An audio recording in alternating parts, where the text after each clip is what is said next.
وعلیکم سلام خاله څنګه یې په خیر یا سلامت اوسئ مهرباني وشکر الحمدلله ته څنګه ده اچې بابا وړونه ټوله ښه بچیان دې هم ښه دي مهرباني دغه خاله اوس زما په سیم کارت کې وایي د خپل سیم کارت پلستر کوي هغه نو ما دغه کوي پلستر مې کوي اوس د ټلیفون په ځای کې نه ځایېږي نو دا پلستر بیا بېرته بېل کړم سرویشن پر ومسلم څه چم وکړم دا لاره یې ته راوښیه پلستر ته رجسټر محترم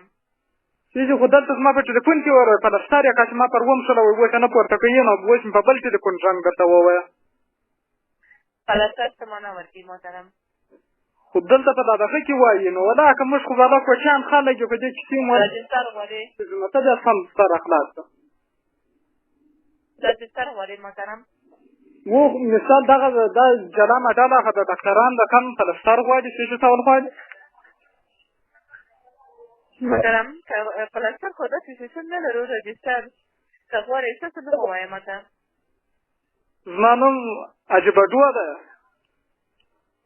صحیح ده محترم د سیم کارت چې دی د بل کس په نوم ثبت دی که د رجسټریشن مسج درته راغلی دی خپل برقي تذکرې سره مالګي ته لاړ شئ چې ستاسو په نوم باندې راجسټره شي سمه ده او خو دې سره کم معنا څنګه دا چې په ټال پلستر دی چې ته دې ته وایي پلستر برقي تذکره لرئ محترم تاسو هغه امریکایي ماډل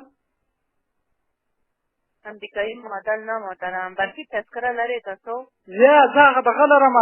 شایي په وخت کې ما ته راکړې کړه کتابچه نو ما نه خراب شوي خو خیر سړی نه چې ورته پر سترګو کې پاسپورټ لرئ پاسپورټ دغه و یو وخت زه اخر ته کړم مګر هغه راته جوړ یې نه کړی باره ډېر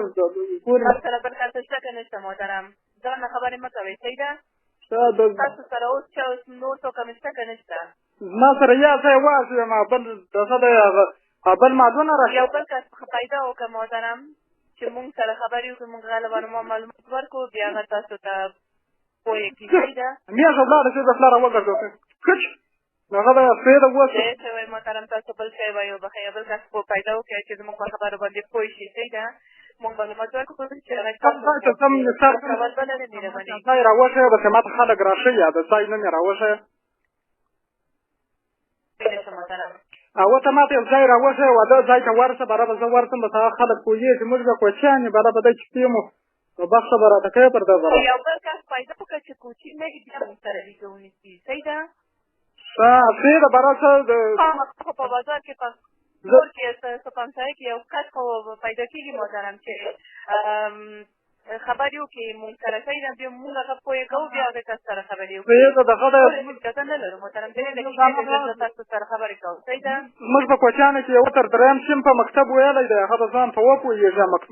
مکتوب دی که څه شی محترم مونږ اجازه نه لرو دومره زیات خبرې وکړو بخښئ سمه ده افسه ده سمه ده نو د سلامونه هم پر عجیبه به و برادرانو وه سمه ده محترم ولینا مننه ما سره دوستانه اړیکې لپاره خپل نظر څرګنده کړئ ښه